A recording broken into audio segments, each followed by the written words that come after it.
matin, comme d'habitude, Toriki, le petit lièvre, sort de son terrier et respire l'air de la savane. Puis, il croque quelques fruits délicieux dans un buisson et dit « Ah, que la vie est belle !» Toriki gambade de ci, de là, dans les hautes herbes. Il chantonne « Et hop, encore un saut !» Au détour d'un chemin, il aperçoit Kuma, la grande girafe.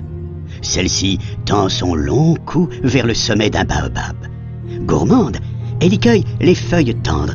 Elle s'écrie « Comme je me régale !» On dirait que tu vas embrasser le ciel. Toriki, le petit lièvre, pense qu'elle a de la chance. Elle est si grande. Kuma soupire. « Tu voudrais être grand ? Eh bien, moi, je rêve d'être petite. Je pourrais alors me cacher dans les buissons et avoir un terrier pour moi toute seule. Ah, si seulement on pouvait échanger nos tailles. » Toriki propose alors « Allons voir Marabout, le sorcier de la savane. Il saura quoi faire. » Et c'est ainsi que petit Toriki et grande Kuma s'en vont voir Marabout, l'oiseau sorcier de la savane. L'une est grande et veut rapetisser. L'autre est petit et veut grandir. Ensemble, la girafe et le lièvre s'exclament « Aide-nous, Marabout !» L'oiseau sorcier de la savane répond « Pourquoi pas? Vous êtes prêts?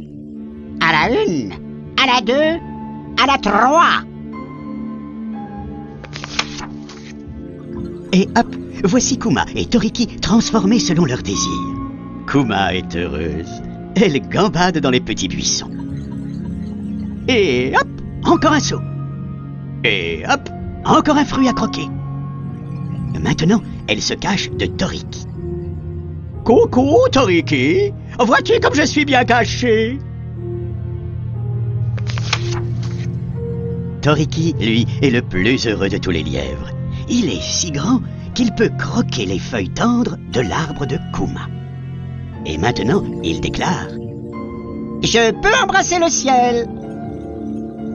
Comme le monde autour de lui semble petit, il se trouve si fort désormais. Mais soudain, Toriki entend une grosse voix.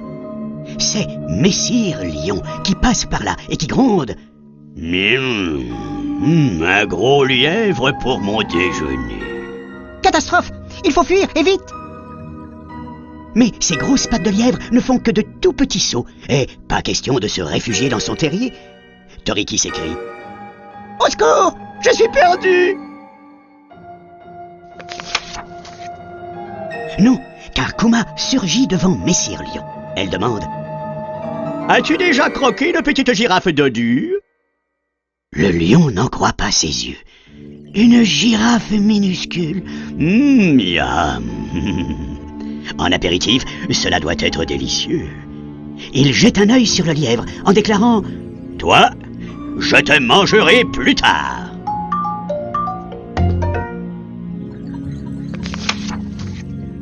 Et il se précipite vers la girafe. « Petite, je vais te dévorer. » Vite, celle-ci se glisse dans les buissons de la savane. Messire Lion la poursuit. Mais il s'empêtre dans les ronces. Kuma l'appelle, caché derrière un arbre. « Je suis là! Me trouveras-tu, Messire Lion ?» Le roi des animaux rugit de colère. Pendant ce temps, Toriki s'est enfui. Il est reparti chez Marabout le supplier de lui rendre sa petite taille.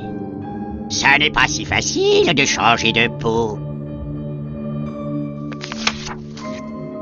De son côté, Kuma court jusqu'au terrier de Toriki pour se mettre à l'abri.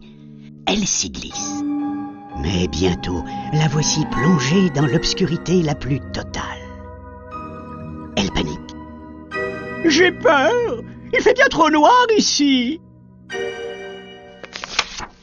Vivre sous terre, ce n'est vraiment pas pour moi. Affolée, Kuma ressort plus vite qu'elle n'est rentrée. Je dois retrouver ma véritable taille. Finalement, Kuma la girafe préfère cueillir les feuilles tendres des grands arbres. Au bout du chemin, Marabout apparaît en compagnie de Toriki. Il rend sa vraie taille à Kuma. La grande girafe le remercie, puis elle ajoute « Tu viens,